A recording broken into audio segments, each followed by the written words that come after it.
Tengo en mis manos la Ley General de Protección Civil, es la ley federal de protección civil.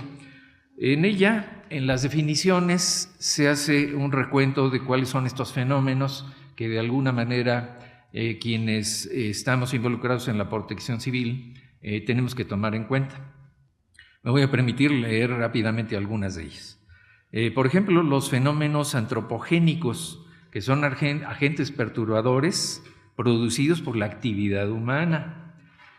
Es también una situación que genera acciones en relación a protección civil, en previsión a lo que esto puede significar y lo que puede suceder. Por supuesto, fenómenos astronómicos como eventos, procesos o propiedades a los que están sometidos los objetos del espacio exterior, aunque ustedes no lo crean, está contemplado en la ley.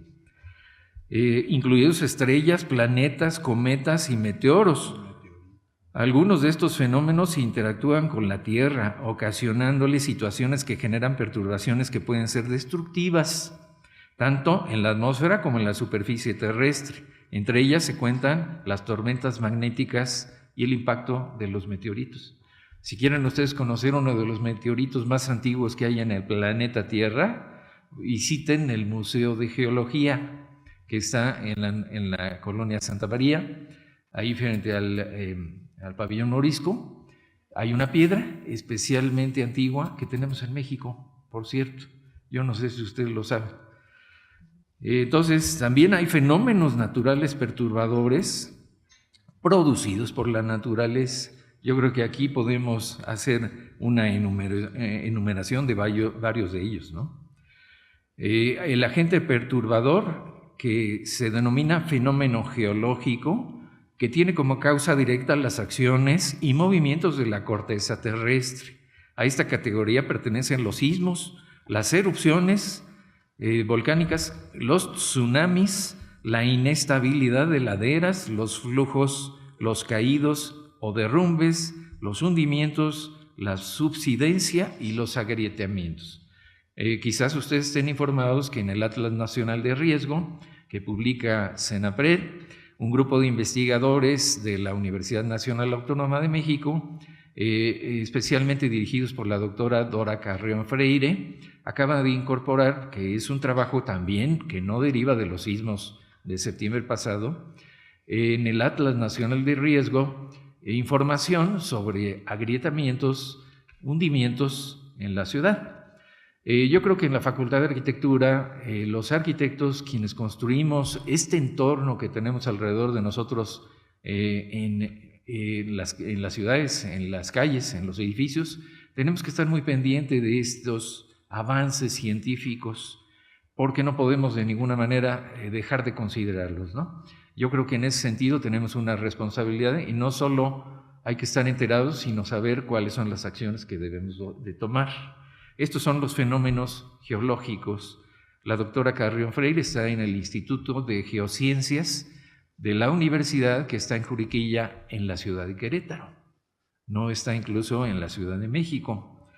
Me parece a mí muy interesante. También tenemos fenómenos hidrometeorológicos, agentes perturbadores que se generan por la acción de los agentes atmosféricos, tales como ciclones tropicales, lluvias extremas, inundaciones fluviales,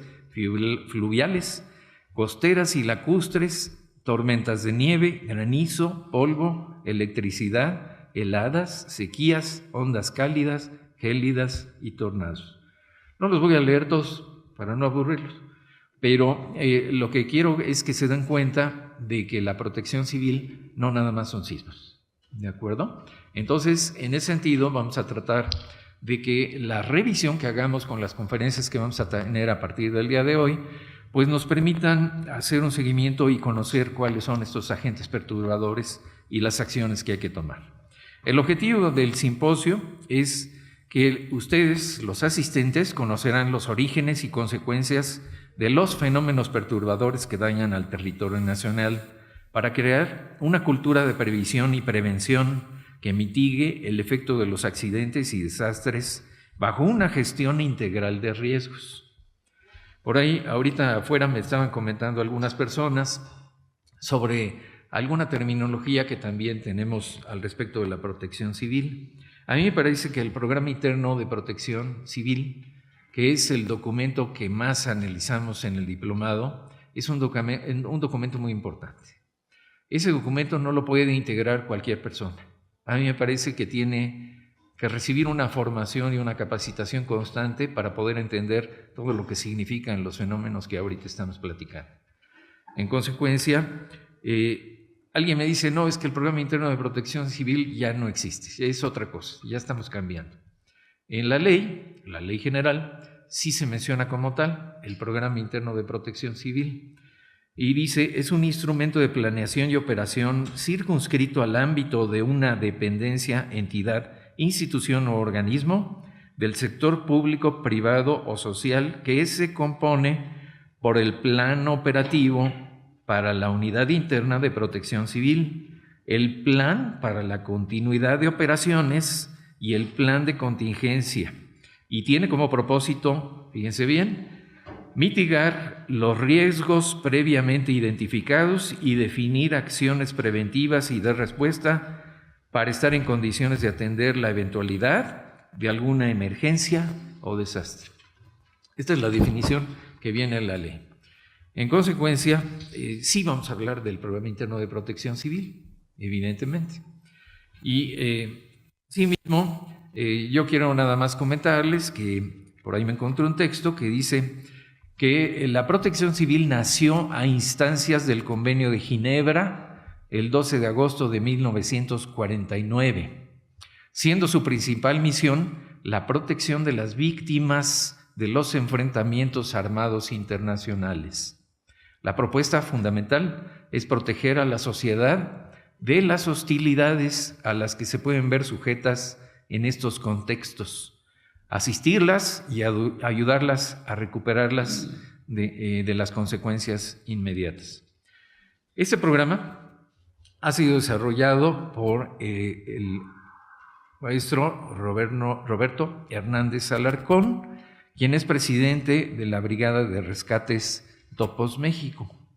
Él ha tenido la oportunidad de hablar con todos los ponentes que vamos a tener a lo largo de nuestro programa, que ustedes deben de tener una hojita con el programa completo, para que tengan la oportunidad de seleccionar las conferencias a las que quieran acercarse. Ven ahí en el programa que tenemos 3 aulas. Esta es una, aquí donde estamos haciendo la inauguración, el aula Mario Pani. Atrás de nosotros está el aula Enrique del Moral y finalmente tendremos un aula más en el auditorio del MUCA.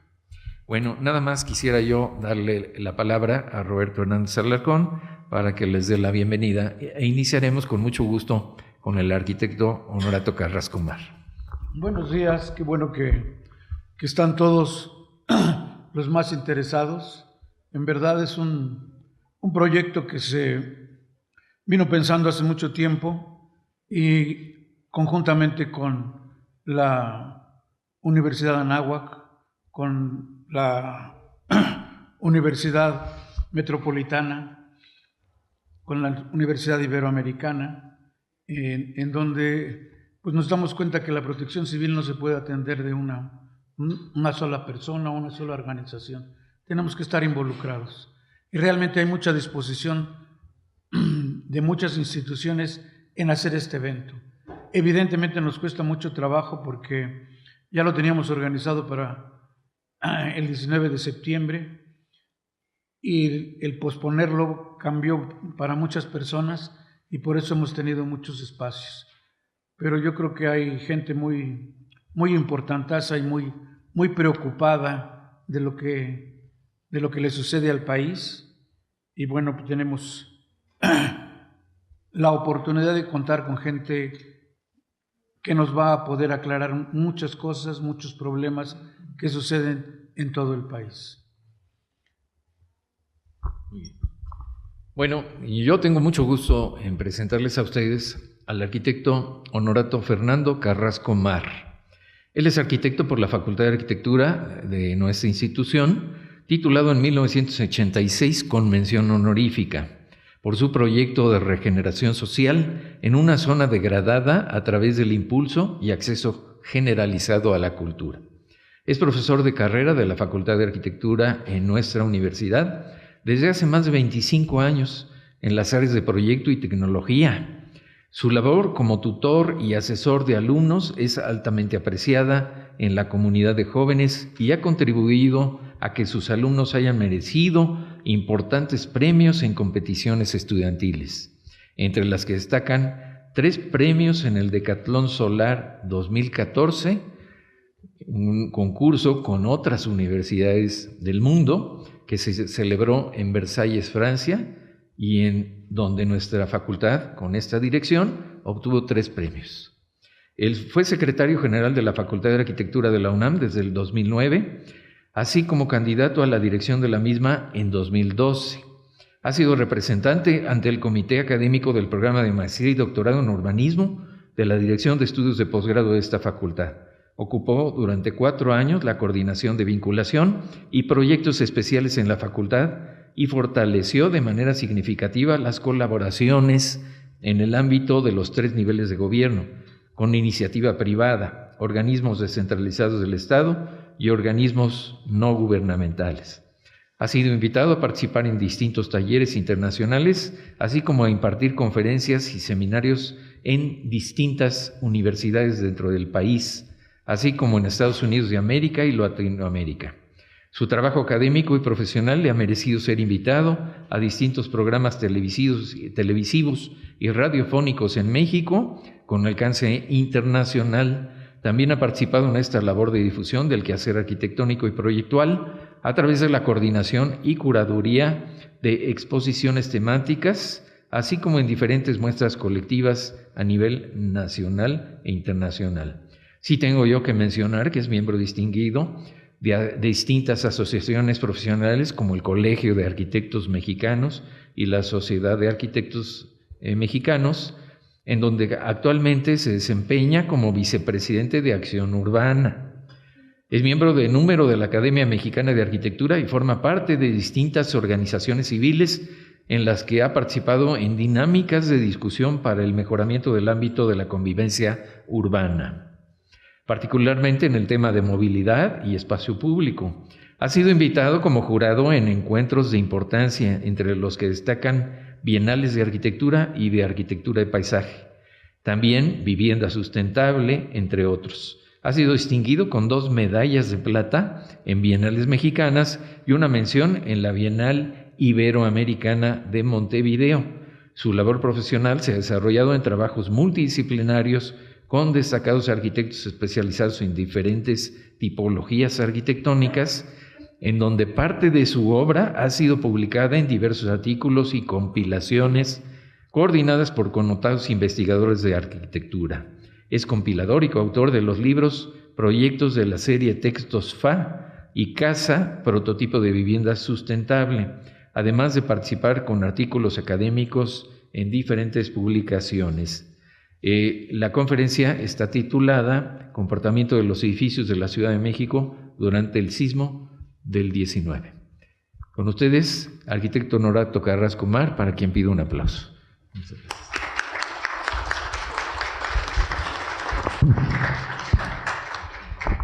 Bueno, buenos días a todos. Gracias, Héctor, gracias, Roberto. Muchas gracias por la invitación y sobre todo por este diplomado que tiene unas características que desde hace muchos años hemos compartido como inquietudes en nuestra institución, que inclusive han trascendido recientemente, hace un año, porque es muy importante decir que los acontecimientos, en efecto, si bien recientes y muy dolorosos, de los sismos del 7 y del 19, nos recuerdan, ¿no?, en esta constante como casi cíclica de cada 15 años, acordarnos de que tiembla, ¿no?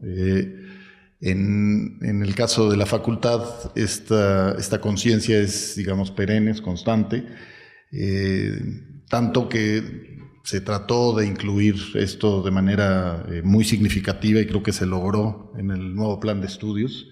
Nuestro nuevo plan de estudios de la licenciatura tiene un énfasis muy centrado particularmente en la serie de sistemas estructurales, en la importancia y los impactos de los sismos, y esperamos que las nuevas generaciones salgan mejor preparadas, porque eso es parte de lo que nos pasa. Una cuestión del problema social es esta tendencia al olvido, ¿no? Y que en 5 años tendemos fácilmente a acordarnos de que ya no vuelve a temblar, que no pasa nada, y pues esto no es así. Sabemos que si bien no es constante, no se presenta necesariamente en cada momento, pero cuando se presentan, los problemas que se dan pueden ser muy delicados, y lo más importante es que involucran la seguridad de la sociedad, ¿no? Y esto, sobre todo el involucramiento de vidas humanas, y esto es un deber que tenemos que cuidar y que aquilatar sin duda alguna.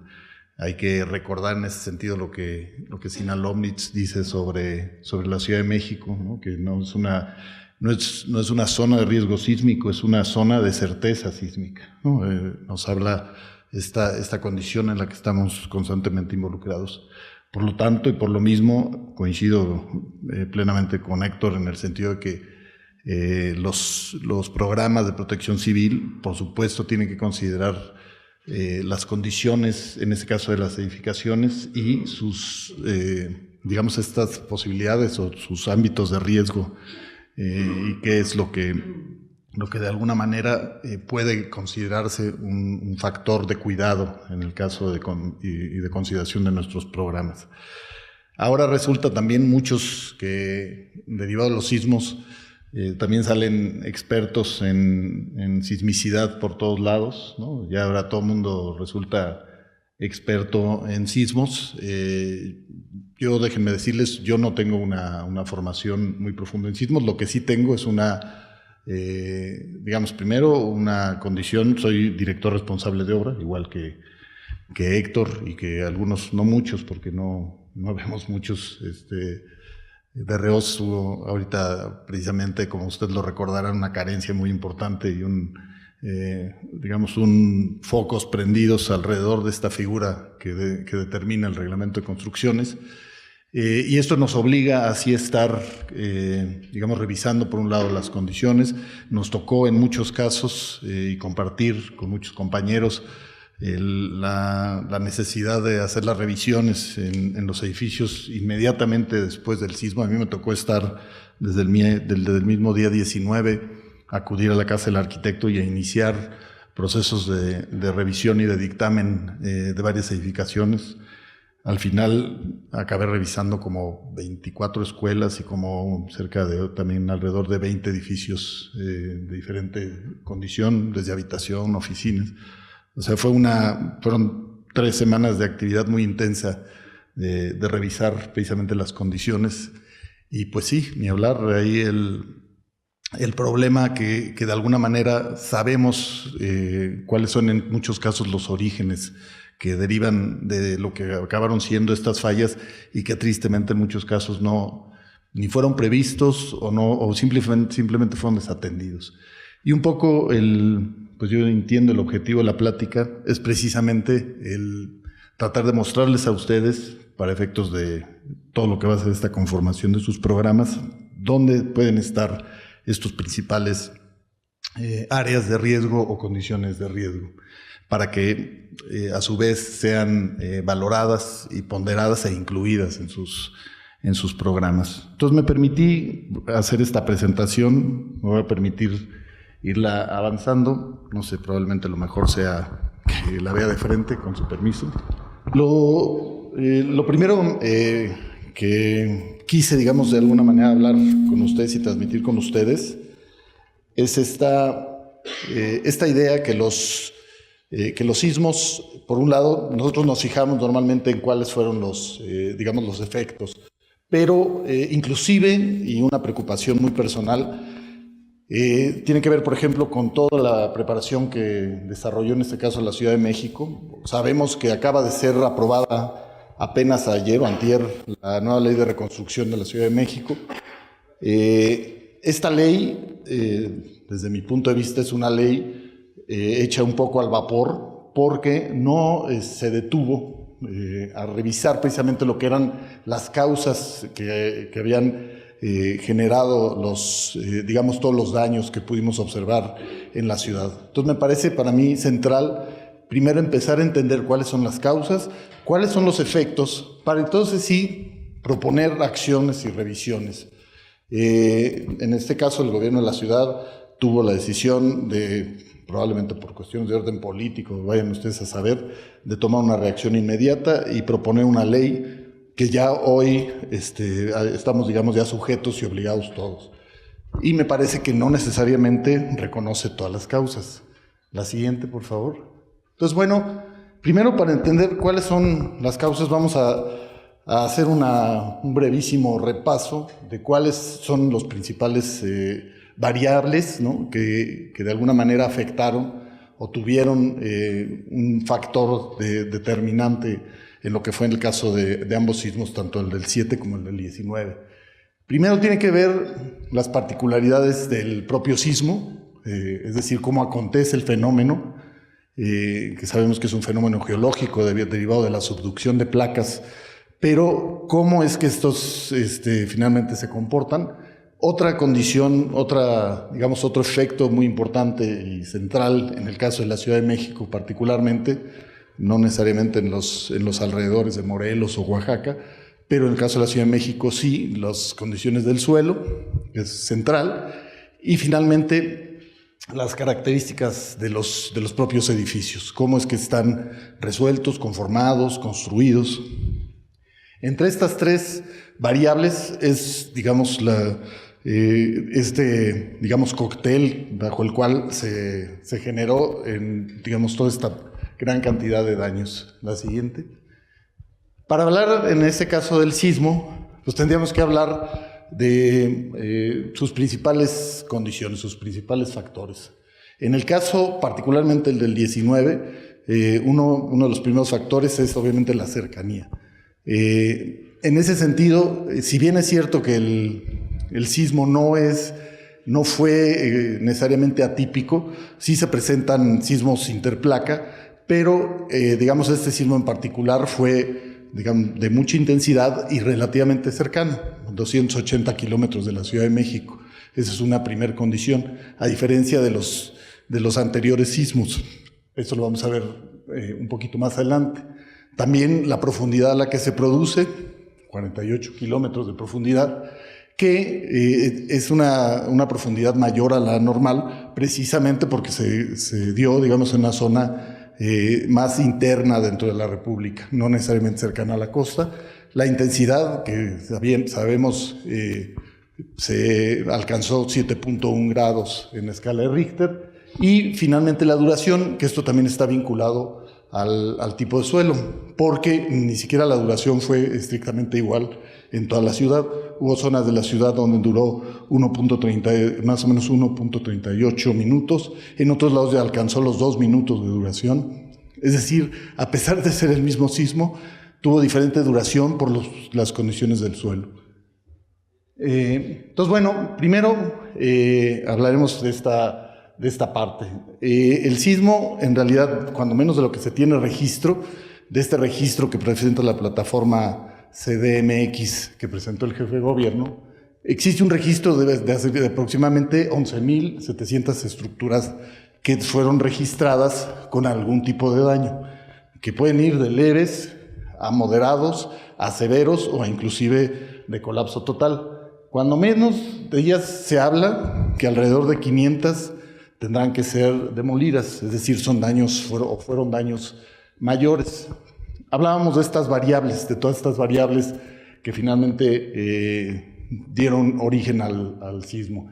Y bueno, estas pueden ser, entre otras, como decíamos, la localización y profundidad del epicentro, la intensidad de las aceleraciones, que las vamos a ver más adelante, vinculadas estas al tipo de suelo, es decir, ahí hay una combinación, obviamente, entre el propio sismo, pero con sus intensificaciones a lo que es el caso de la Ciudad de México y su subsuelo. La altura de las edificaciones también están vinculados, son efectos que se tejen y se unen entre sí. Y por último, en muchos casos, la inobservancia y corrupción de reglamentos de construcción. Para esto, aquí podemos más o menos ver un poco cómo es que se presentó el sismo, en particular el del 19. Aquí tenemos, digamos, la posición de cómo es que está generando la subducción entre la placa continental con la placa de Cocos, donde normalmente se presentan los sismos que reconocemos tradicionalmente, estos sismos que se producen en la costa de Michoacán, Guerrero, Colima, Oaxaca, que están a lo largo de toda la costa.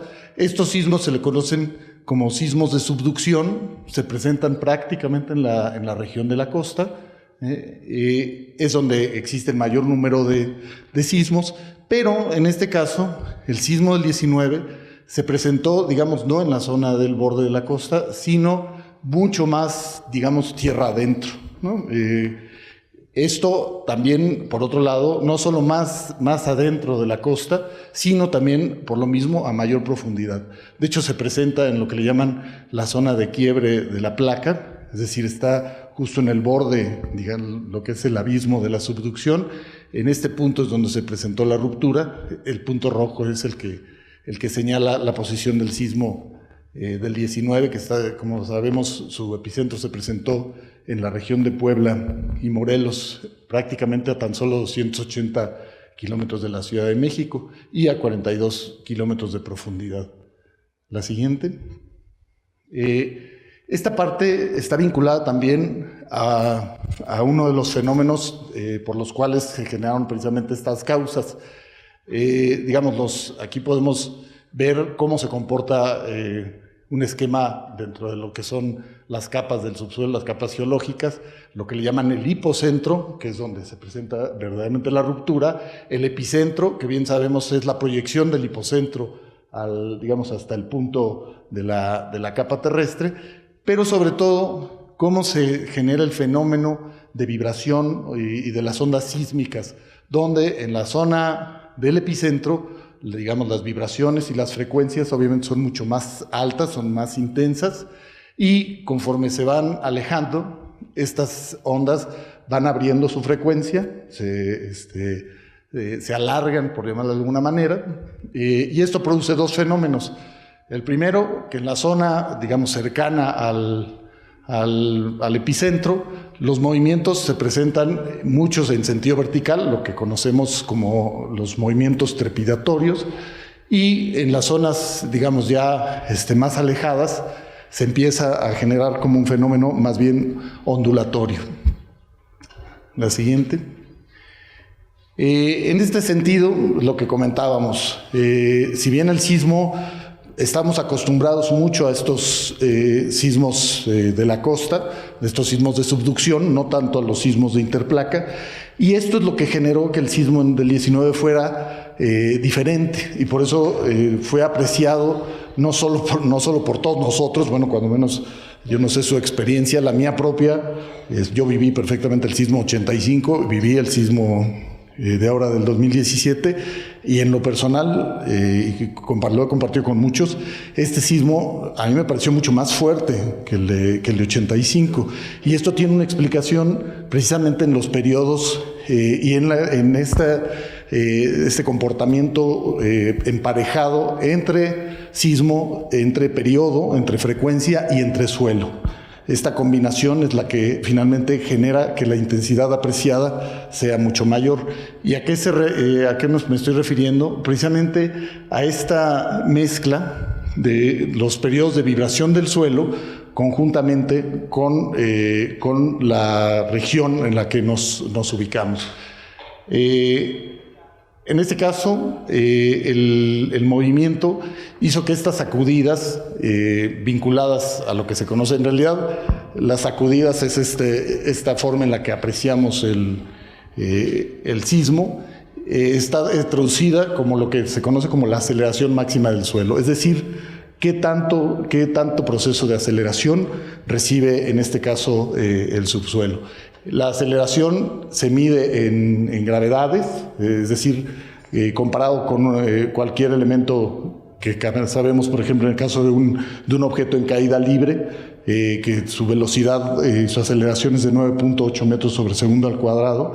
Esto llegó a alcanzarse en algunos casos, en el sismo del 17, aceleraciones casi de un 70% de la gravedad terrestre. Esto quiere decir que hay edificios que vivieron aceleraciones casi el 70% de su peso, nada más en una sacudida.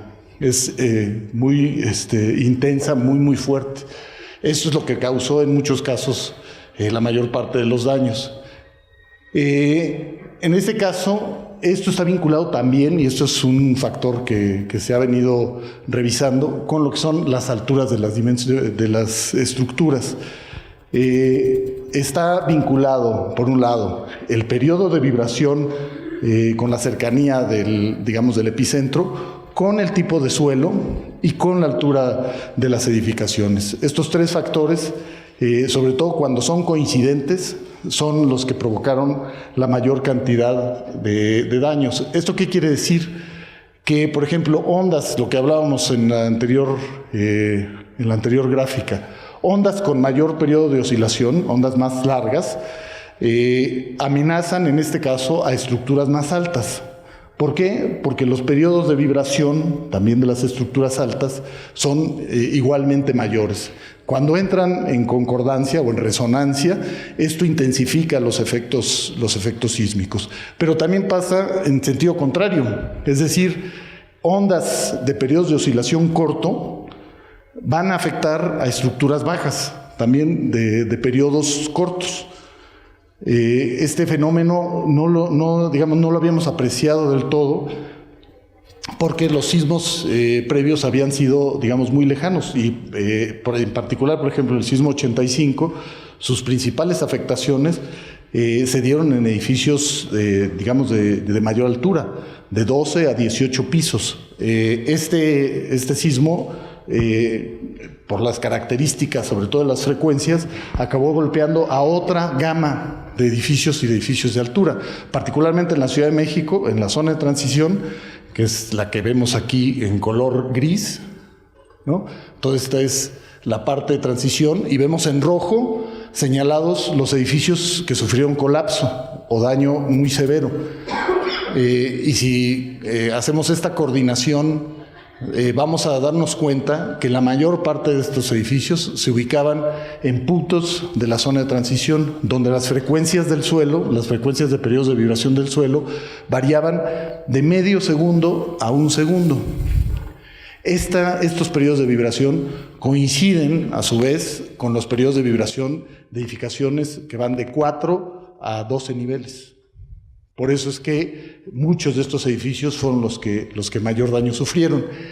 Edificaciones con periodos menores a medio segundo también sufrieron intensamente, pero en zonas donde los periodos de vibración del suelo fueron más cortos, muy cercanos al epicentro.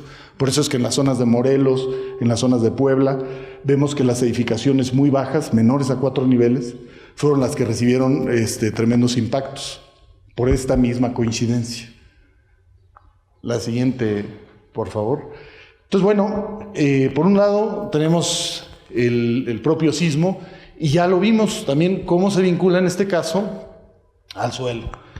En la ciudad, esto hay un reconocimiento obviamente desde las propias normas y por los especialistas.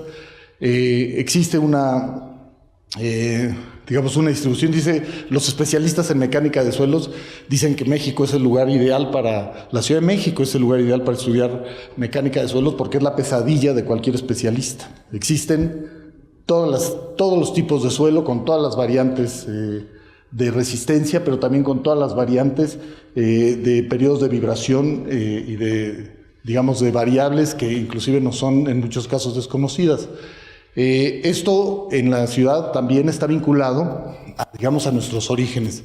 Sabemos que la ciudad es una ciudad de origen lacustre, donde no solo una buena parte de nuestra historia estuvo conformado como un gran lago, sino que inclusive en épocas previas, esta propia conformación del lago derivó de la acumulación de sedimentos, de limos y arcillas, que durante años fueron, una vez que se cerró, la cuenca, el Valle de México no siempre fue valle, El Valle de México estaba abierto hacia el sur, hacia Cuernavaca. Habían ríos que corrían hacia Cuernavaca, fluían hacia Cuernavaca, y digamos los efectos de creación de la Sierra del Chichinautzin al sur de la ciudad fueron los que cerraron la cuenca, y una vez cerrada la cuenca se empezó a depositar todos los productos de los sedimentos a través de las lluvias, y escurrimiento de sedimentos generó que tengamos zonas de la ciudad con profundidades hasta de 100 metros de sedimentos de baja capacidad y compresibilidad. Entonces, bueno, ese es un fenómeno muy importante que amplifica en nuestros casos los efectos sísmicos. Otro efecto que se revisó particularmente en el caso de Ciudad de México fueron las aceleraciones espectrales, específicamente en el sismo del 19, que es esta vinculación de la que hablábamos entre los periodos de vibración del suelo con los periodos de vibración de los edificios y la interacción que tienen en este caso con las estructuras. La siguiente. Aquí, por ejemplo, hay algunos resultados de lo que se observó en términos de las aceleraciones en el sismo del 19. Por ejemplo, en el caso de Ciudad Universitaria, donde nos encontramos, sabemos que es un suelo firme, es un suelo rocoso. Sin embargo, en los edificios, por ejemplo, que andaban entre términos de altura de 1 a 12 pisos, que estaban cercanos a la estación sísmica de Ciudad Universitaria, llegaron a experimentar aceleraciones hasta de 119 gravedades, que es alrededor del 15%, 12% de la gravedad terrestre. Esto comparado con lo que fue el 85 fue 2 veces mayor. Aquí lo ven en la gráfica. En rojo ven las aceleraciones en Ciudad Universitaria, ¿sí?, producidas en el sismo 85, y en azul ven las aceleraciones producidas en el sismo del 2017. Es decir, las intensidades de las aceleraciones, sobre todo en los primeros momentos, llegaron a ser más del doble de la máxima aceleración que se observó en el 85. Es decir, para efectos de Ciudad Universitaria, el sismo del 17 fue el doble de intenso, el doble de fuerte y con el doble de aceleraciones del de 85. Por eso también es que se dieron daños en Ciudad Universitaria. Esto para los que trabajan, por ejemplo, los programas internos de protección civil, por ejemplo, el de la Facultad de Arquitectura, tienen que tomar en cuenta estas consideraciones. Es decir, sismos interplaca que se presenten en zonas cercanas con periodos de vibración corto, pues nos van a afectar edificaciones bajas en suelos firmes, aún estando en suelo firme, ¿sí? Esto también lo podemos observar, por ejemplo, en zonas que tradicionalmente no sufrían daño, por ejemplo en Álvaro Obregón, ¿no?, en las zonas altas de Álvaro Obregón, en la Serranía de las Cruces. En derivado del sismo del 17 hubo colapsos importantes, por ejemplo en pueblos como Santa Rosa, Xochiac o muchos otros pueblos de los bordes. En Magdalena Contreras hubo daños importantes, siendo que es suelo muy firme, pero por esta coincidencia de periodos de vibración y fuertes aceleraciones, es digamos este cóctel que produjo estos daños. En el caso, por ejemplo, en comparación, en la estación sísmica de la Secretaría de Comunicaciones y Transportes, que está en zona de suelo blando, aquí la aceleración máxima fue de 188 gravedades, que por otro lado fueron muy similares a las que se observaron en el 85. Es decir, para la zona del centro del lago, la zona lacustre, este sismo en realidad no fue mucho mayor que el sismo de 85. Aquí lo vemos también en comparación. En este caso, por ejemplo, el rojo fueron las aceleraciones del sismo de 85 en la misma estación de la Secretaría de Comunicaciones y Transportes. En ese año llegaron a alcanzar, fíjense, casi 700 gravedades, es decir, casi el 70% de la gravedad terrestre, en la azotea del edificio de Secretaría de Comunicaciones y Transportes. Aquí está el comparativo con el sismo del 17. Es decir, en el edificio de la Secretaría de Comunicaciones y Transportes, cuando menos la aceleración que sufrió fue de menos de la mitad de lo que sufrió en 85. Fue menos intenso en ese sentido para la zona lacustre. En conclusión, de alguna manera, en este caso, el sismo interplaca cercano con frecuencias altas acabó afectando a edificios bajos en zona de transición o en suelos duros, principalmente, ¿no? Digamos, a nivel de conclusión. Obviamente, esto, pues, a nivel de conclusión, podemos establecer esto, que el sismo de 85 afectó a edificaciones más bien presentes en suelo blando y edificaciones con mayor altura a 15 pisos, ¿no? La siguiente. Bueno, adicionalmente a esto, también tenemos que tomar en cuenta lo que son las amplificaciones de las propias ondas. Esto es lo que les comentaba hace unos momentos. Por ejemplo, en el caso de los suelos duros, el tiempo registrado, por ejemplo, para el sismo del 17 fue aproximadamente menos de un minuto, fue 1 punto y tantos minutos, 1:36. En el caso de la estación de Secretaría de Comunicaciones y Transportes, el tiempo de duración alcanzó los 2 minutos. Esto es básicamente por el tipo de suelo. Al ser un suelo blando, digamos, permanece estos efectos sísmicos por encima de los suelos duros, que termina más rápidamente su movimiento. Entonces, también la duración digamos, se conforma como otro elemento adicional que también afecta, por supuesto, el resultado final, ¿no? Por esto es que en muchos casos, por un lado, la violencia de las sacudidas, así como la duración, fueron diferenciados y en muchos casos, obviamente, asociados a los daños. Aquí vemos lo que son el espectro de aceleraciones de la ciudad, ¿no? Y también cómo están asociados a los principales edificios y daños. Como ven, también las principales aceleraciones que se presentaron, que aquí están marcadas en rojo, que llegaron a alcanzar también casi el 70% de gravedad, están en la zona también de transición. La siguiente. Bueno, entonces, por un lado tenemos el problema digamos, del propio origen del sismo, asociados a las condiciones del sismo. Por otro lado, ya lo vimos, del suelo y de la interacción con la estructura, pero también tenemos que hablar de las condiciones de los edificios, el cómo respondieron estos edificios. Ya vimos una primera condición, que es la altura, ¿no? La altura está vinculada a los periodos de vibración y estos, a su vez, se suman a las condiciones sísmicas, pero hay otros factores que también fueron determinantes en el caso del sismo del 17.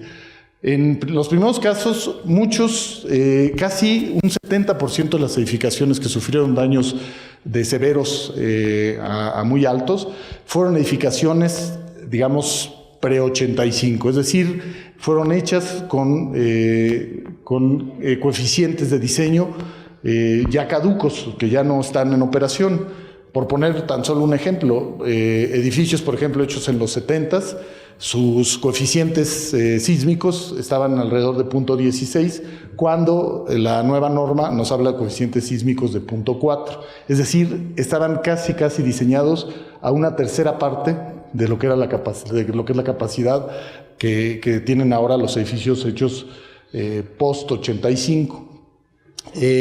Por eso es que muchos edificios que colapsaron, simple y sencillamente fueron rebasados, o sea, inclusive en sus propios coeficientes de diseño.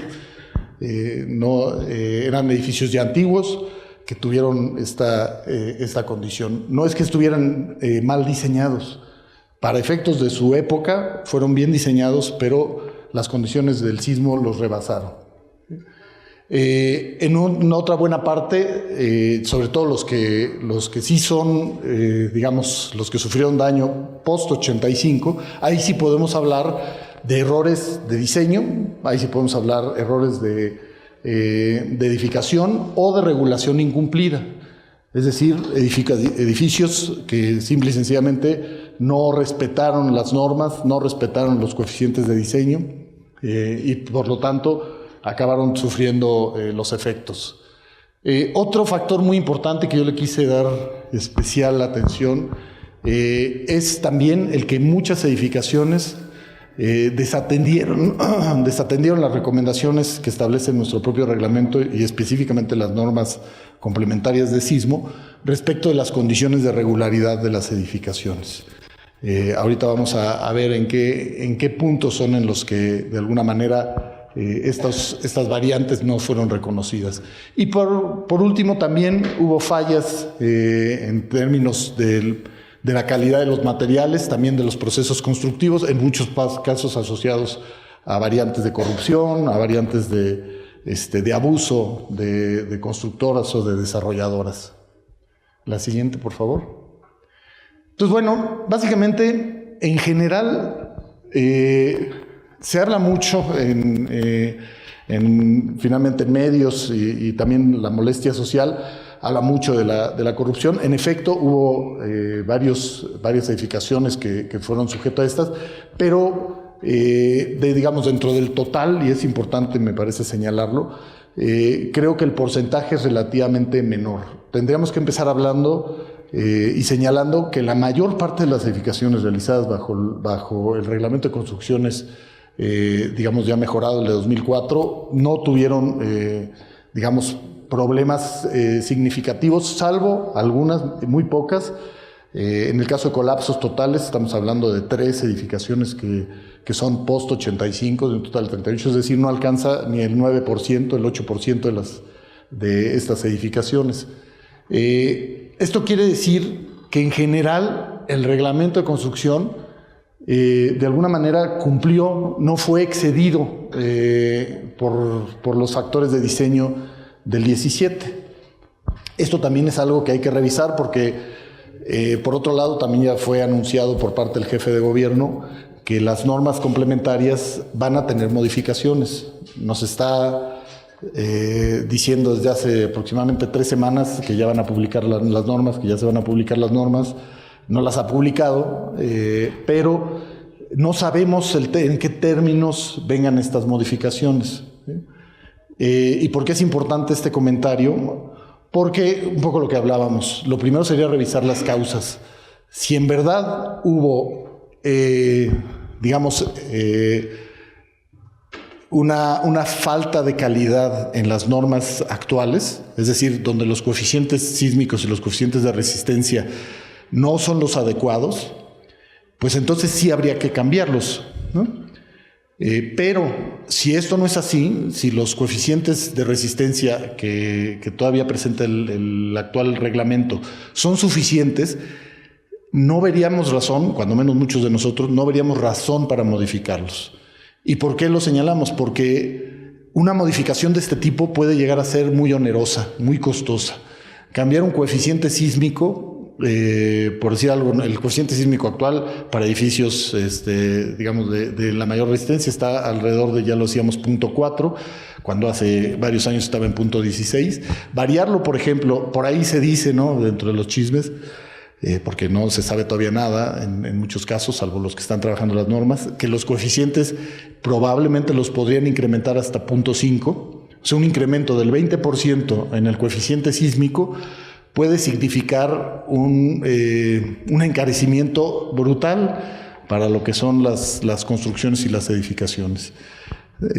Por eso es importante atender desde mi punto de vista primero las causas, revisar si de veras fueron rebasados los estándares y los niveles de seguridad con los que cuenta el actual reglamento, porque de no ser así va a ser muy costoso para la sociedad incrementar. Claro, solo que en efecto lo requiera. Si lo requiere, pues sí, ni modo. Todos tendremos que tener en cuenta que esto tendrá que variar y tendremos que estar más protegidos, pero puede llegar a ser muy costoso.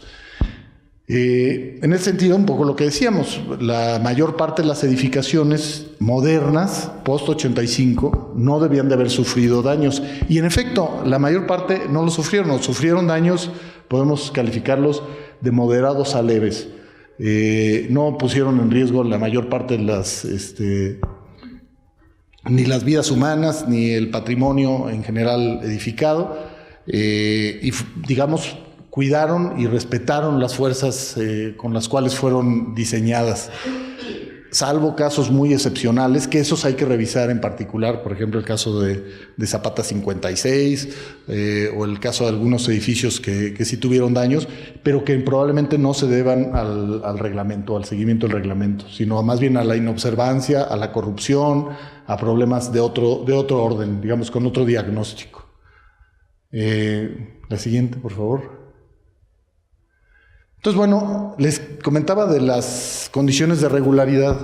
Una de las variantes que también estuvieron asociadas, y esto les va a servir mucho para detectar los ámbitos de riesgo dentro de sus edificaciones, sobre todo cuando tengan que calificar sus edificios en términos de riesgo sísmico, por llamarlo de alguna manera, pues lo primero que tendrían que revisar en sus edificaciones es cómo responden a lo que el reglamento le llama condiciones de regularidad. El reglamento presenta 11 condiciones de regularidad, que básicamente están aquí resumidas. Primero, el que las plantas o las disposiciones de los edificios sean lo más regulares posibles y lo más simétricas posibles. Cuando se presentan edificios con entrantes, salientes, irregularidades en su morfología, producen un comportamiento irregular. No hay una coincidencia entre el centro de masas con el centro de rigideces. Y esto provoca torsiones y provoca excentricidades y se traducen en comportamientos irregulares. Entonces, lo primero es detectar cómo están los edificios. Si los edificios son en general regulares, van a tener una mejor respuesta, en principio, ante cualquier sismo. La segunda tiene que ver con las cuestiones de proporción, tanto en altura como en planta. Es decir, por ejemplo, en altura, que en el caso de la base menor, y así lo señala, no rebase 2 veces y media la altura. Edificios muy esbeltos, tienen una muy mala respuesta, obviamente, a sismos. Esto también es importante para efectos de detectarlo, porque les va a permitir recibir o revisar cuáles son las edificaciones con algún nivel mayor de riesgo. Perdón. Lo mismo sucede en planta. En el caso de la relación de largo-ancho, la base menor o el lado menor no debe rebasar idealmente 2 veces y media el largo.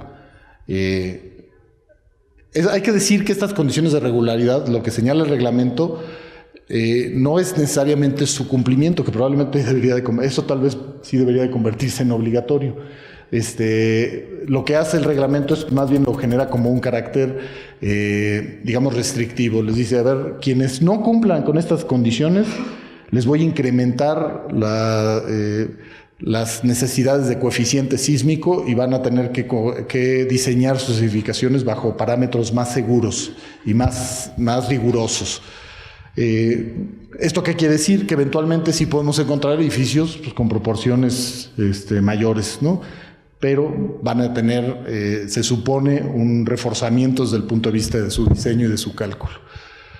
Otra variante es evitar en lo posible las entrantes y salientes en los edificios. Está comprobado que todas estas, digamos, llamémosle chipotes o variantes en la planta, tienen un mal desempeño ante un sismo. Se presentan puntos frágiles, ¿no? Que normalmente son los que generan efectos o daños.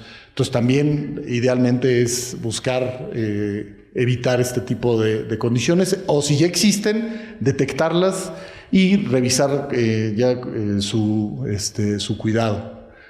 Otra parte es el considerar los sistemas de piso rígido. Esto es también muy importante.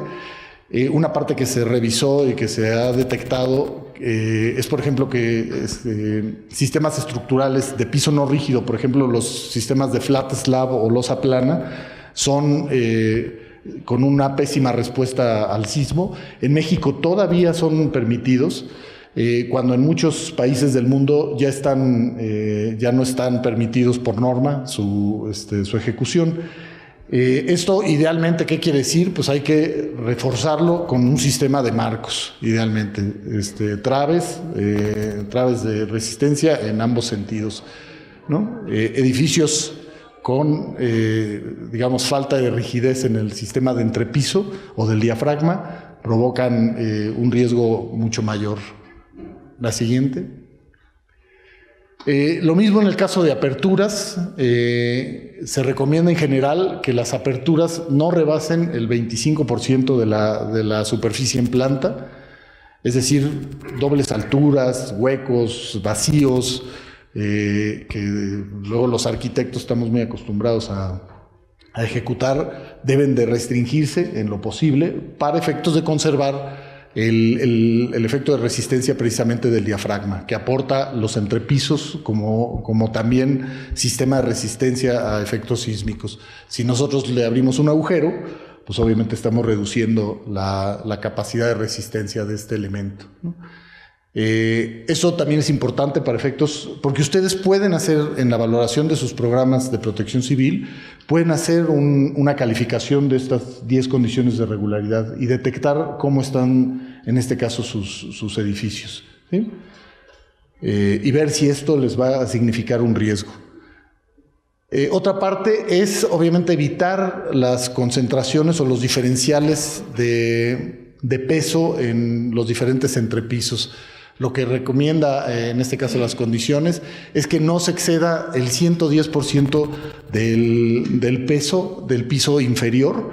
Y esto, aquí, esta foto es muy singular porque era de una bodega que falló en el 85, donde el entrepiso, no sé si se llega a ver en la foto, pero son sacos de granos o de cemento que pues, obviamente concentran gran cantidad de peso. Este peso obviamente exagera los efectos del sismo y produce estos daños. Se revisó también en el sismo 85 y también en varias edificaciones que cambiaron las condiciones de uso original.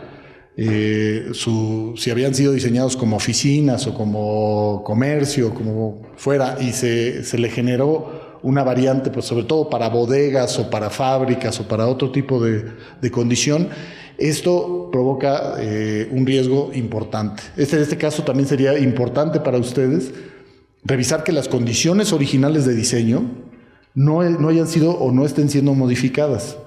No es correcto poner unas grandes concentraciones de pesos, archivos muertos, en zonas donde no estuvo diseñado originalmente el edificio para esto. La octava condición de regularidad habla también el restringir los cambios de geometría bruscos. Esto es también muy importante. Aquí nos recomienda, por ejemplo, que el área de la planta con respecto al piso inferior no exceda del 110%. Es decir, no hacer estas cosas. Este edificio está en Milán, por eso es que ahí se pudo hacer, pero aquí sería complicado hacerlo. Sí se puede, pero sería complicado, donde la planta inferior es mucho menor a la planta superior. Estos cambios de superficie afectan también el comportamiento sísmico. Y lo mismo en sentido contrario. También hacer una disminución muy brusca de la geometría también puede afectar, es decir, en sentido contrario. Esto, por ejemplo, tampoco se recomienda que en este caso se reduzca menos de un 70%. La novena condición de regularidad habla de la recomendación de tener todas las columnas restringidas en todos los entrepisos. Es común, y los arquitectos somos muy tendientes a hacer este tipo de cosas, ¿no? Donde de pronto nos aventamos 3 o 4 pisos y le quitamos el entrepiso para hacer un vacío o lo que sea y dejamos una columna muy esbelta, ¿no? Con cambios en sus condiciones de resistencia, y esto eventualmente también se significa como un riesgo. Lo recomendable es que todas las columnas se encuentren en general restringidas. Esto también es importante para efectos de una revisión. Estas revisiones se hacen, por supuesto, para efectos de diseño, cuando se está generando el diseño de la estructura y después el cálculo de la estructura. Estas condiciones son revisadas, pero aquí estamos hablando de una revisión a una edificación ya construida. Nosotros podemos revisar que estas condiciones se cumplan, y de no cumplirse, nada más tenerlas detectadas y saber dónde se está, digamos, acentuando un riesgo, ¿no? Por último, también lo que tiene que ver con la rigidez del edificio. Es decir, que los sistemas de rigidez sean idealmente continuos, no cambiar la rigidez, sobre todo en altura. Es muy común una falla que se le denomina, por ejemplo, de piso débil, donde hay un cambio muy intenso. Esto es muy común, fue un fenómeno de falla casi constante en la Ciudad de México, donde las plantas bajas están destinadas a usos, por ejemplo, de estacionamientos o otros usos, y las plantas altas tienen sistemas estructurales diferenciados, inclusive son sistemas mixtos. Estos sistemas mixtos donde se tienen marcos en planta baja y sistemas de muros de carga en plantas superiores, generan un cambio muy fuerte en la rigidez, sobre todo de este entrepiso, y esto provoca un riesgo muy serio de falla en el piso, digamos, lo que se le llama el piso débil. Este efecto también hay que cuidarlo y hay que detectarlo, si es que tenemos en nuestras edificaciones estas condiciones. La siguiente. Ahora, todas estas condiciones que obviamente van asociadas también al cálculo, producen, estamos en la parte de las causas. Ahora vamos a ver qué efectos producen, qué daños producen cuando no son tomados en cuenta. Bueno, las fallas y los daños que pueden llegar a ocasionarse, pues son de un espectro muy amplio, pero las podemos resumir. Fallas originadas por la deformación de las estructuras, es decir, que sufrieron deformaciones no previstas. Un poco el fenómeno del que hablábamos, de este encuentro sobre todo de periodos de vibración que entran en resonancia y sincronismo. La ausencia o la desatención en juntas constructivas que generan fenómenos de aplauso o de encuentro entre edificaciones, excentricidades torsionales derivadas de lo que hablábamos en la desatención de las condiciones de regularidad, fallas también por falta de confinamiento, sobre todo en edificaciones de mampostería, es decir, la ausencia de castillos, dalas, cadenas, sobre todo en edificaciones de bloc o de tabique. Diferenciales también de rigidez y masa, un poco lo que hablábamos en esta última parte. Y una parte muy importante, alteraciones en la estructura. Es muy importante detectar también cuál ha sido la historia de nuestras edificaciones, cuando estamos hablando de edificaciones existentes, porque además son finalmente organismos vivos. Nuestros edificios están sufriendo constantemente. A mí me tocó 8 años coordinarme conjuntamente con el área de servicios generales de esta facultad, todo lo que eran las alteraciones y las obras, por ejemplo, en estos edificios, en los 32,000 metros cuadrados que tiene la Facultad de Arquitectura.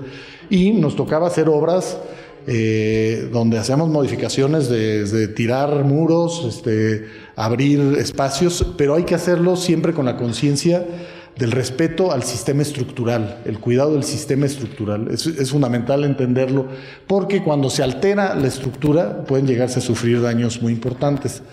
En el caso del sismo del 17, una buena cantidad de edificaciones que estaban ejecutadas, sobre todo en sistemas mixtos como el que hablábamos, o en sistemas de mampostería, fueron modificados en su propio sistema estructural, particularmente en los muros de carga. A mí me tocó ver cuando menos 3 o 4 edificios donde los condóminos o los dueños eliminaban muros completos, que eran muros de carga, ¿no? Y que obviamente acabaron afectando y dañando el edificio. Esto es muy importante detectarlo, por un lado, para ver el punto de riesgo, y por otro lado también para efectos de las posibles restauraciones o reparaciones. Lo ideal es obviamente reponer esos elementos. La siguiente. Entonces, bueno, básicamente un poco lo que se observaron ya como daños en el caso de la ciudad fueron catalogados, lo sabemos, en una semaforización de 3 grados y 3 niveles, que básicamente respondían a esta semaforización como el triage que se maneja en términos médicos, ¿no? El verde para los que no tienen problema, el amarillo para los que tienen alguna condición de riesgo y el rojo para los que tienen una condición muy delicada o muy seria. En general y a nivel internacional se manejan 5 niveles de daño, lo que se le llaman daños despreciables o ligeros, donde básicamente aquí vienen las calificaciones, aparecen fisuras menores en pórticos o en tabiques y particiones. Cuando se le llama fisuras menores, se están hablando fisuras menores a 1 milímetro, y que pues bueno, si bien de alguna manera están presentes, no ponen de ninguna manera en riesgo la edificación. Después daños moderados, donde se presentan daños estructurales ligeros, y en el caso de elementos no estructurales se presentan daños moderados. Aquí se pueden presentar grietas en vigas, en columnas, también en los tabiques, en los muros divisorios, se pueden llegar a caer recubrimientos. Puede haber caída de aplanados, pero en general estos riesgos tampoco ponen en riesgo la edificación, tampoco demandan su desocupación, y simple y sencillamente tienen que ser atendidos. Los que sí ya demandan desocupación son a partir del grado 3, obviamente al 5. En el grado 3 los daños son los que se califican como graves, donde ya se presentan daños estructurales moderados, y en el caso de elementos no estructurales ya se presentan daños graves. Aquí se pueden llegar a presentar, aquí sí, grietas, ya no fisuras en columnas, en vigas, en marcos, también en las juntas con los muros divisorios o los muros diafragma.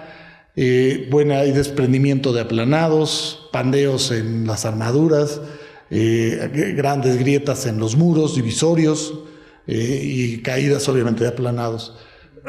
El grado 4 son lo que son daños muy graves, donde se presentan daños ya estructurales también muy graves y en elementos no estructurales también muy graves, donde aquí básicamente son grietas en elementos estructurales, roturas, aquí pueden haber ya manifestaciones mayores, fracturas, aperturas por aplastamiento, inclusive colapso de algunas partes de la planta o secciones del edificio. Y finalmente el grado 5, que es ya la destrucción total o casi total, donde se presentan daños ya muy graves. La siguiente, por favor.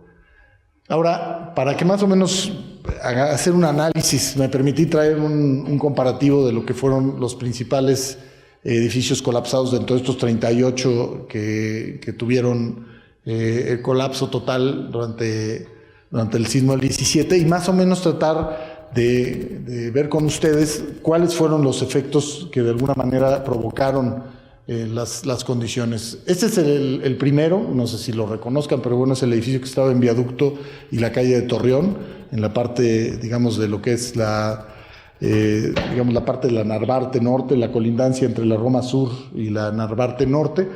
Este edificio, lo primero que hay que decir, tenía dos condiciones condiciones de regularidad incumplidas. La primera era que tenía fuertes excentricidades en planta al ser un edificio ubicado en esquina. Hay que decir que muchos edificios ubicados en esquina sufrieron daños serios o graves. Esto también es importante detectarlo. ¿Y por qué se da? Principalmente porque estas excentricidades torsionales derivadas de la presencia de los núcleos de escaleras y de ductos normalmente provoca una excentricidad con respecto al centro de masas del edificio. Normalmente las escaleras están ubicadas en la esquina de la colindancia, inclusive las dos paredes de colindancia provocan una condición de rigidez muy fuerte en la zona, digamos, trasera o posterior, la esquina posterior del edificio, y obviamente una apertura por los vanos que, digamos, debilita en contraste con los muros de colindancia la esquina. Esto provoca comportamientos desiguales y bueno, es parte de lo que provoca. Pero además de estar, digamos, son muchas las condiciones que tenía este edificio. Estaba ubicado en esquina, con excentricidades torsionales importantes. Era un edificio aproximadamente 1970, por lo tanto sus condiciones de cálculo, sus condiciones de espectro sísmico estaban alrededor, los coeficientes sísmicos alrededor de 0.16, obviamente se vio rebasado. Y por último, una parte que tampoco es menor y que está en revisión, la presencia en sobrepeso de elementos. Esto también es importante revisarlo en el caso de nuestros edificios. Aquí se le adicionaron un peso pues, mayor a las 5 toneladas concentradas, ¿no? A través de un anuncio espectacular. Y bueno, todo este cóctel de variantes fueron las que al final provocaron pues el colapso de la estructura, ¿no? Este otro edificio estaba ubicado en la Narvarte, un edificio también de 4 niveles, dentro de este rango del que hablábamos de las alturas. Aquí lo mismo, ubicado en terreno de transición. Hay, digamos, una coincidencia en el término aquí de la altura. Obviamente es un edificio antiguo, también ejecutado con normas ya caducas, y que básicamente tuvo fallas en el piso, en el primer nivel. No existe este dictamen, no lo tengo, pero casi yo le podía apostar que se derivó de alteraciones en la estructura original. Este edificio estaba resuelto, eso sí, en sistemas de muros de carga, y es muy probable que haya sido modificado, y esto generó el colapso de estos puntos, porque si ven, los 2 pisos superiores permanecieron por alguna manera intactos, o simple y sencillamente cayeron sobre los previos. La siguiente. Este caso, bueno, es el más triste, es el que mayor cantidad de fallecidos provocó, como bien sabemos, que es el de Álvaro Obregón 286. Básicamente, este edificio, bueno, era un cóctel de inconsistencias que además ya habían sido detectadas. Eso es también un punto muy delicado. Este edificio ya tenía un dictamen desde 1997 sobre la inseguridad del propio edificio, con recomendaciones para su reforzamiento o desocupación, las cuales nunca fueron atendidas. Simple y sencillamente se le hizo una remodelación, se le cambiaron la fachada, se le cambiaron canceles, pero no se trabajó sobre el sistema estructural. Presentaba desplomes importantes que excedían la norma. El desplome mayor aceptado por la norma es del 1%. En este caso el edificio excedía los desplomes originales, sobre todo hacia una de sus colindancias. Tenía fallas muy importantes también, como lo ven, también de cambios de rigidez, en este caso contrarios. La planta baja era una planta, digamos, muy rígida, con una serie de supermarcos que simple y sencillamente no generaron un cambio de comportamiento derivado de esta variante en la rigidez, tanto que la planta baja, digamos, permaneció sin derrumbarse, pero todos los pisos superiores se acabaron derrumbando. Este caso, que es el de Zapata, el famoso Canada Building Incorporated, ¿no? Esta compañía que aseguraba tener... Este edificio sí es posterior al 85, de hecho es muy reciente, tiene apenas, me parece, 1 año de haberse entregado los departamentos. Aquí lo ven en su condición original. El edificio sufrió la fractura más o menos de 1/4 parte del edificio. Bueno, aquí casi con toda certeza, derivado de una inobservancia de las leyes. Ningún edificio posterior a 85 en general se debió haber caído. Si se cayó, es que algo hubo mal, o en los términos del cálculo o en los términos de la ejecución. Por lo que he podido enterarme, porque conozco a agentes que están haciendo dictámenes a los vecinos, el edificio sí tenía serios problemas de incumplimiento de la norma. No respondía por ejemplo, los planos estructurales no respondían a lo ejecutado en obra. Había niveles de corrupción importantes. Los planos, por ejemplo, que se presentaron eran de un edificio de 4 niveles ubicado en otra zona de la ciudad, y que aquí acabaron siendo de 6 niveles, bajo las mismas condiciones de armado. En fin, había una serie de irregularidades muy, muy fuertes, que al final fueron las que acabaron afectando el edificio. La siguiente. Bueno, edificios bajos en la Roma. También hay que decirlo, aquí estos sí son edificaciones más o menos de los 30, de los 40, que simple y sencillamente se vieron rebasadas obviamente por el sismo, edificaciones de mampostería, que seguramente también sufrieron alteraciones a lo largo de los años, ¿no? Y que acabaron. Aquí había obviamente carencia de juntas constructivas, por lo tanto un edificio acabó perjudicando al colindante, y se acaba reduciendo a esta condición. Este es el edificio de Escocia, aquí en la del Valle, otro edificio en esquina, como pueden ver, ¿no? Que también suma ¿ya vamos de tiempo? Que ahorita acabo.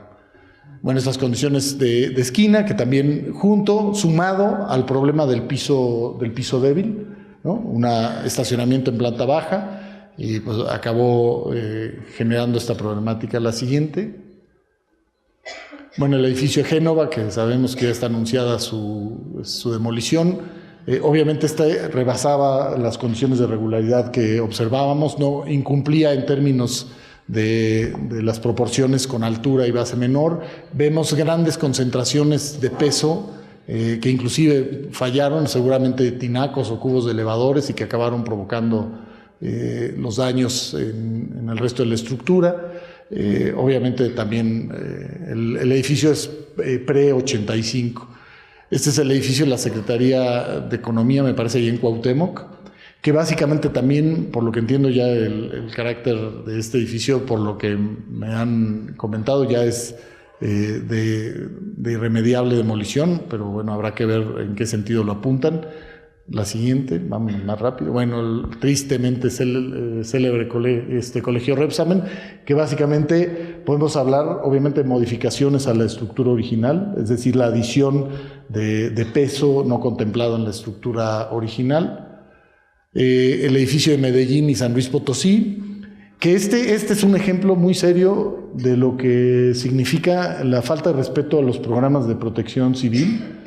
Este edificio colapsó, sabemos, cerca de hora y media después del terremoto, es decir, no colapsó inmediatamente después del terremoto. Sufrió daños muy importantes, sin embargo permanecía todavía en pie, cuando los encargados del sistema de protección civil debían de haber obviamente encordado y digamos evitado el que pudiera haber ingresado personal. Esto fue desoído, la gente entró a ver cómo estaba el edificio, y al final, bueno, los puestos inclusive de comida que estaban aquí, también no hubo cuidado en desalojarlo, y hora y media después falló, ¿no? La siguiente. Bueno, el edificio estos son los edificios de Tlalpan, también cambios de rigidez muy fuerte y también desatención en las condiciones de proporción, edificios muy esbeltos y muy largos, muy alargados, y además con cambios de rigidez muy serios entre plantas altas y planta baja, ¿no? De hecho, tan es así que la planta baja quedó. Bueno, la siguiente. La anterior es el edificio de Coquimbo, ahí en Lindavista, que también, no, perdón, está en Petén, es en Petén. El edificio Soriana, la siguiente. Este es el edificio Coquimbo, el que falló ahí en Lindavista. La siguiente, ya para acabar. ¿Qué es entonces? Hablábamos de estas causas, efectos, y entonces, ¿cómo se debería traducir en acciones? Bueno, en general, me parece que hay que hacer una necesaria revisión de las estructuras antiguas. En ese sentido, viene una nueva norma también anunciada por el jefe de gobierno para lo que van a ser los reforzamientos y las reestructuraciones. Habrá que ver en qué sentido. La renovación de las normas o su revisión, cuando menos, para ver si de veras se tienen que cambiar estos espectros de diseño. Hay que mejorar los procesos de diseño. También desde la academia tenemos que enseñar mejor a nuestros alumnos cómo diseñar cómo trabajar, porque no todo es cálculo estructural. Como ven, una buena parte de los componentes es diseño arquitectónico. Tiene que haber un mejor control regulatorio. No podemos permitir que la ciudad siga con esta, digamos, lavarse las manos, ¿no? Y destinarle culpas a los diferentes áreas de autoridades de la ciudad. Me parece central el empezar a entender a la ciudad desde una microzonificación vinculada al tipo de suelo, ¿no? Y al comportamiento ya por zonas. Y tenemos que tener un mejor cuidado en los procesos constructivos, específicamente en los materiales. La siguiente. Entonces, bueno, esto es una serie de recomendaciones ya para finalizar, que señala el propio Instituto de Ingeniería y también la Sociedad Mexicana de Ingenieros en Estructuras, sobre cómo poder calificar un edificio y su riesgo sísmico. Lo primero que aquí ustedes pueden generar una calificación para sus edificaciones y revisar qué grado de riesgo es el que le significa para este índice de riesgo, ¿sí? Primero, el número de pisos, ¿no? Básicamente, edificaciones que tengan de 0 a 3 pisos, pues tendrán un bajo riesgo, ¿no? O muy bajo riesgo. Edificaciones de 4 a 20 tendrán un mayor riesgo. Y fíjense nada más la contradicción: los mayores de 20 pisos tienen menos, digamos, riesgo que las de muchos niveles. ¿Por qué? Primero, porque su ingeniería obviamente es de mucho mayor nivel, pero sobre todo también por esta coincidencia en los periodos de vibración. Edificaciones ya muy altas tienen diferente periodo de vibración. Por eso es que tienen un menor riesgo, digamos. Entonces, lo más riesgoso es estar en edificios de 4 a 20 pisos, cuando menos estamos hablando de Ciudad de México, ¿no?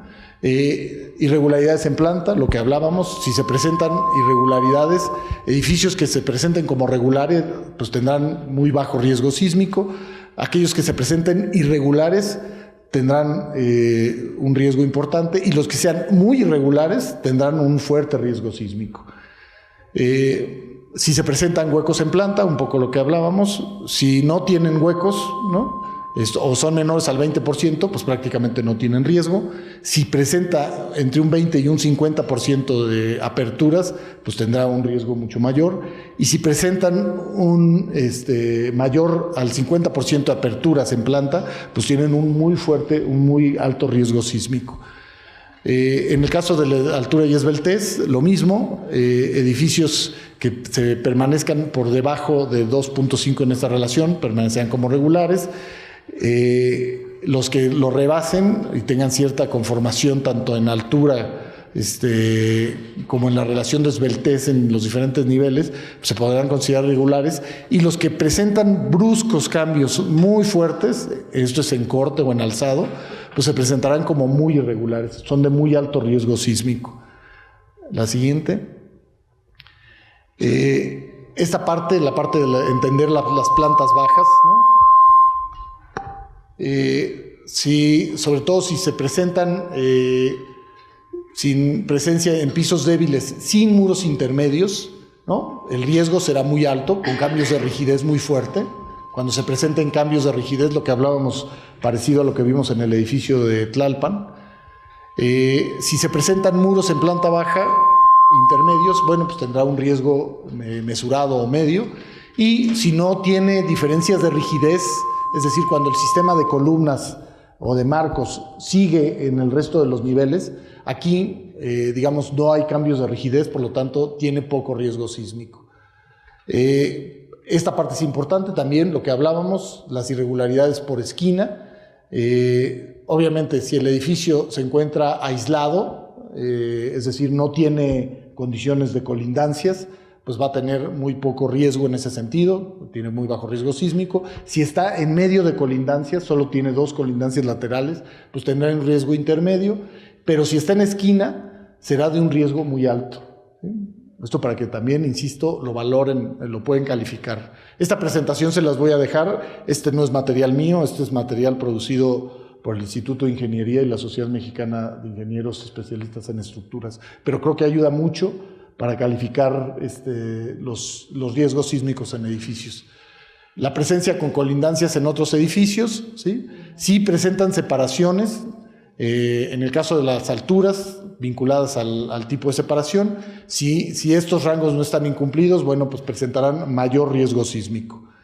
Si presenta desplomes, esto también es una actividad que ustedes pueden hacer ya a posteriori, pueden verificar los desplomes en sus edificaciones. Si se presentan sin desplomes, bueno, pues prácticamente no hay riesgo sísmico. Si existe desplome, pero está dentro de las tolerancias normativas menores al 1% de la altura, entonces tendrá un riesgo mesurado. Pero si excede el desplome las tolerancias normativas, entonces el riesgo es muy alto, ¿sí? La siguiente. También en el caso, por ejemplo, de la presencia y sobre todo la observancia de presencia de grietas o agrietamientos. Esto tenemos que hacer, por ejemplo, aquí en la facultad, una valoración, particularmente el edificio de la SCA tiene fisuras que hay que calificar, pero bueno, si no hay evidencias de fisuras, pues no hay riesgo sísmico. Si hay evidencias de fisuras, digamos en el rango de 0.3 a 1 milímetro, tienen ya un riesgo mesurado, moderado, y en cambio si las grietas exceden 1 milímetro ya es un alto riesgo sísmico. Lo mismo en daños en columnas y muros, lo mismo, es una calificación similar. Este problema de columna corta también es importante. La columna corta es un efecto, como saben, esta condición, digamos, de provocarle un banquito ya sea al edificio o al propio elemento estructural de la columna, sobre todo en el caso de antepechos o de elementos que restringen la deformación del marco. Si hay presencia de columnas con efectos de columna corta, es decir, que no estén separados con su celotex o con sus juntas de separación, los riesgos también podrán ser mayores. Si no hay presencia de efectos de columna corta, pues no hay riesgo sísmico. Si se presentan en ciertas condiciones, pues se podrán ir de moderadas a mayores. Y por último, también hay que calificar la edad del edificio. Si el edificio es posterior al 87, pues pueden calificarlo de muy bajo riesgo. Si está en el periodo del 56 al 85, pues digamos podemos hablar de un riesgo moderado, y si es previo al 56, el riesgo es mucho más alto. Obviamente, combinando y sumando todas las variantes de estas 12 caracterizaciones, ustedes podrán determinar cuáles de sus edificaciones son de mayor riesgo o son de menor riesgo, y pueden eventualmente inclusive generar propuestas para efectos, por ejemplo, de rutas de evacuación, puntos de repliegue, o inclusive eventualmente recomendaciones para revisiones estructurales que lo requirieren. La siguiente, creo que ya acabamos. Bueno, un poco los créditos precisamente de la infografía, a dónde pueden acudir, pero bueno, esto lo tienen en la presentación y supongo que ya se los hará llegar la coordinación del diplomado. Yo con esto ya concluyo la presentación.